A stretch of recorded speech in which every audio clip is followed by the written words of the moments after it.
The beacons of Minas Tirith are lit, and if you know what that means, if you have watched Return of the King and felt something in your chest when that fire jumped from peak to peak, you already know whether this set is for you. 8,278 pieces, the largest LEGO The Lord of the Rings set ever made. And right now, the community is split between those who bought it on day one and those still convincing themselves they do not need it. Today, I am here for the second group. Here is every reason you need LEGO Minas Tirith for yourself. Quick note before we get into it. This video is not a walkthrough of what is in the box. It is not piece by piece breakdown or even a build review. If you want to know what every minifigure looks like or how many floors the throne room has, there are plenty of videos for that. A lot of the LEGO ambassadors already done that. So I would like to keep this video purely about one question. Is the price justified? And is this set worth your money as a Singapore or Malaysia buyer? I want to start with comparison that I think cuts straight to the heart of why this set deserves serious consideration. How is Minas Tirith different from the LEGO Death Star? This is a lot of you asking the same question because the last LEGO Death Star received a lot of controversial criticism on that, and I would say that both are large-scale iconic structures,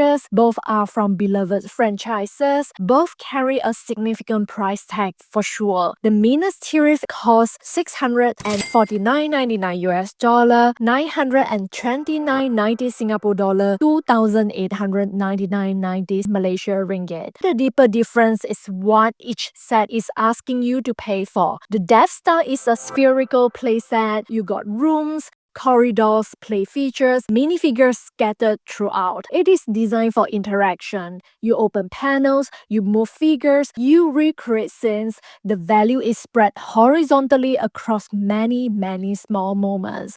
As for this, Minas Tirith is asking you to pay for a singular monumental display experience. The White City of Gondor at 59 centimeters tall, built from the ground up across all 7 tiers with a minifigure scale throne room hidden inside. The value is super concentrated. It builds one moment, which is the moment you step back and see the finished White City on your shelf and feel what you felt watching the film. Two completely different philosophies right here, two completely different value propositions. And as for Singapore and Malaysia collector who is considering this as a display piece rather than a playset, Minas Tirith wins that comparison decisively. Now, let me tell you exactly why. This is set 11377, which is from LEGO Icon series. This is set for 18 years old and above, and the finished height for this set is nearly 2 feet tall. Price per brick would be 7.8 cents, same as the Shire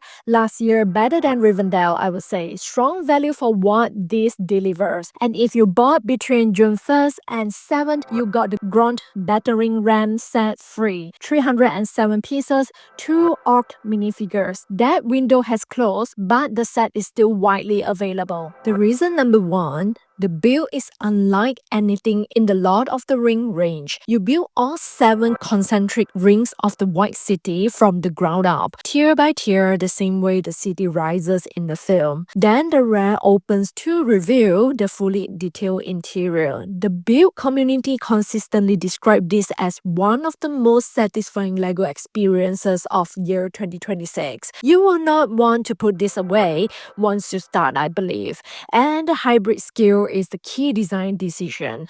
The micro scale exterior for proper city proportions, minifigure scale interior for the throne room. Both work. Neither compromises the other. The result is a set with 2 completely different display modes depending on which side you face outward. The reason number 2 would be the minifigures are the best Gondor lineup ever. You got 10 minifigures come with this set. All new and exclusive only for this set. And this is specifically the return of the King Minas Tirith cast that the community has been waiting years for. King Aragorn in crown and armor, first time ever. Gandalf the White with shadow effects on the new horse mold. Arwen with an improved face print. Faramir, Denethor, first time ever in LEGO. Pippin in his Gondor guard uniform, 4 soldiers of Gondor with printed legs, helmets, and shields, 2 Narmanor statues inside the Hall of Kings. For the Singapore and Malaysia community specifically, Gondor has been underrepresented in LEGO since year 2012. Faramir and Denethor alone have been requested for over a decade, and they are finally here. And reason number 3 would be the interior is a surprise nobody talks about. Most people focus on the exterior city, that's for sure, looking how majestic it looks, but open the rear of the model and you get the Hall of Kings, a massive vaulted throne room with a printed floor mosaic tile, Narmanor statues between the columns, and a removable throne that works as a standalone display piece, a bedroom and an office sit alongside it as well. One set 2 display modes. Front facing will show you the architectural model of the White City, and as for the rear facing dimension, it is giving you a very detailed minifigure scale recreation of Gondor's throne room. One set 2 completely different experiences. And reason number 4 for this one would be the investment case for Singapore dollar and Malaysia ringgit buyers. The Lord of the Rings theme has one of the strongest secondary market track records in all of LEGO. The original 2012 to 2015 sets averaging around 17% annual appreciation after retirement. You can just check this out from the break link. And premium large scale builds like Rivendell have tracked a very healthy 18 to 20% of appreciation. And I would say that the Minas Tirith is the largest, most expensive The Lord of the Ring set ever made, positioned as a 25th anniversary legacy collection piece as well. This is not like a financial advice for all of you, but if you are deciding whether to buy this now or waiting, the Lord of the Ring track record strongly favors buying during the active retail window. The grand gift with purchase is already gone for new buyers. I mean, just imagine that. And the set will not get cheaper with time as well. However, there is one fair criticism for this set right here, which is my honest opinion. When you pose minifigures on top of the exterior, the scale mismatch is so visible. The figures are clearly larger than the micro-scale city walls around them. The answer is super simple. Just pose the figures inside. I mean, if it looks awkward from the outside, put the minifigure inside. Where the scale is correct. The exterior is for looking at. It's not for you to display. The interior is for the characters to have the recreation of the scenes. Accept that, and the concern disappears almost immediately. As for the comparable set, I would say that this Minas Tirith surpasses both Rivendell and Barad-dûr. It is now the undisputed Lord of the Ring flagship. This set also beats the Millennium Falcons in piece count at 7,541. That comparison alone is a very strong argument for that price point. This is the detail that separates Minas Tirith from almost every large premium LEGO set before it, and it is the detail that makes the price feel significantly more justified when you understand it. There is not a single sticker in this set. Yes, no sticker ship whatsoever. And this is not a small thing. The 3 previous large Lord of the Rings set, Rivendell, Barad-dûr, and the Shire, all had several stickers. LEGO made a deliberate decision to change that for this one right here. There are a total of 62 printed parts in this set, not including minifigures or accessories at all. Now here is why this matters for the Death Star comparison